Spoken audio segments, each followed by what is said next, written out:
Hello, যদি আপনার শাশুড়ি আপনাকে খোঁটা দেয়, মিসবিহেভ করে এবং টক্সিক হয়, এর জন্য আপনার শাশুড়ির দোষ কম, আপনার হাজবেন্ডের দোষ বেশি।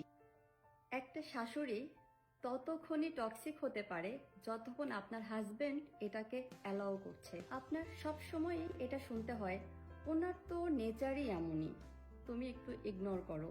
অলরেডি আপনি আপনার ওয়াইফকে দুঃখী দেখছেন, ডিপ্রেস দেখছেন, যার ফল আপনার বাচ্চার উপরে খুব খারাপভাবে ইম্প্যাক্ট করছে। আপনি কোনো স্টেপ নিচ্ছেন না, আর এইখানে একটা হাজবেন্ডকে স্টেপ নেওয়াটা অনেক বেশি জরুরি। তা না হলে এমন একটা টাইম আসবে যখন আপনার ওয়াইফ তার শাশুড়িকে রেসপেক্ট করা তো বন্ধ করবেই, সাথে সাথে তার হাজবেন্ডকেও রেসপেক্ট এবং ভালোবাসা দুটাই বন্ধ করে দিবে।